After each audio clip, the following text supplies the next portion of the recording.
केरल से हिंदू मुस्लिम भाईचारे और मानवता की दो तस्वीरें सामने आई हैं। सऊदी अरब में मौत की सज़ा पाई एक मुस्लिम शख्स को बचाने के लिए 34 करोड़ रुपए जमा किए गए। इस रकम को जमा करने में हिंदुओं के अलावा भारतीय जनता पार्टी ने भी मुसलमानों का सहयोग किया। वहीं हिंदुओं और मुसलमानों ने मिलकर केरल के 400 साल पुराने दुर्गा मंदिर का नवनिर्माण और सौंदर्यीकरण किया।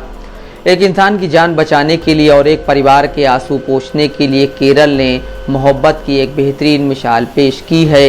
रियाद में 18 साल से कैद और मौत की सज़ा का सामना करने वाले अब्दुल रहीम की रिहाई के लिए करीब 14 करोड़ रुपए जमा किए गए। हज़ारों लोग उस मां की मदद के लिए एकजुट हुए जो अपने बेटे की ज़िंदगी बचाने के लिए पैसे जमा करने की कोशिश में लगी थी।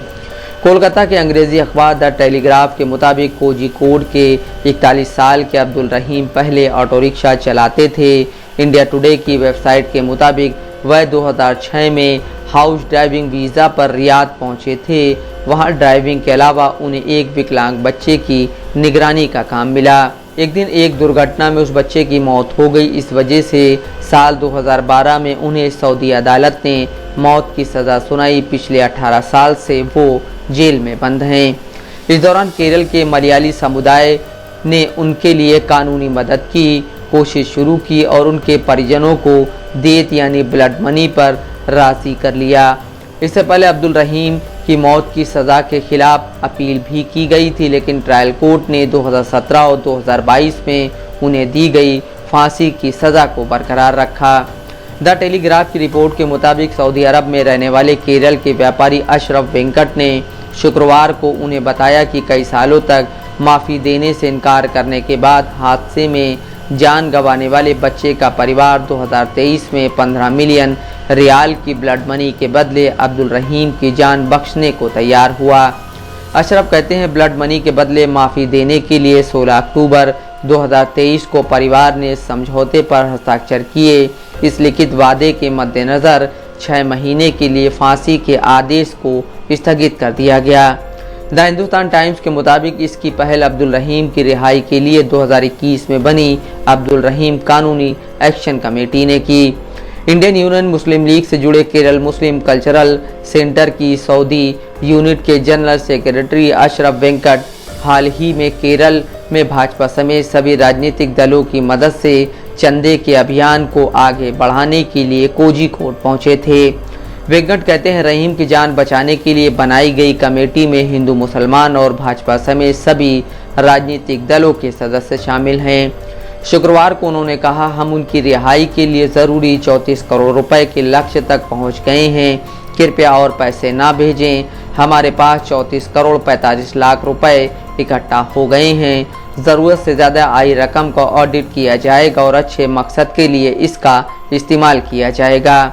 उन्होंने कहा कि ट्रस्ट अब रियाद में भारतीय दूतावास से संपर्क कर समझौते को आगे बढ़ाने और अब्दुल रहीम की रिहाई सुनिश्चित करने का काम करेगा। वेंकट कहते हैं, रकम जमा करने की 15 अप्रैल की आखिरी तारीख से कुछ दिन पहले अब्दुल रहीम को माफ़ कराने के लिए प्रभावित परिवार को ब्लड मनी के तौर पर रकम दी जाएगी। अब्दुल रहीम को अपने स्पॉन्सर के 15 साल के विकलांग बेटे की मौत का जिम्मेदार बताकर मुजरिम ठहराया गया था। अब्दुल रहीम का काम लड़के की देखभाल करना और उसे गाड़ी से लाना ले जाना करना था, लेकिन रहीम ने गलती से लड़के की गर्दन से जुड़ी उस मेडिकल डिवाइस को नीचे गिरा दिया जिससे उसे सांस लेने में मदद मिलती थी। इसकी वजह से उसकी मौत हो गई। अब्दुल रहीम को बचाने में जहां सऊदी अरब में केरल के रहने वालों के संगठन ने महत्वपूर्ण भूमिका अदा की, वहीं सुरेश नाम के व्यक्ति ने भी काफ़ी मदद की।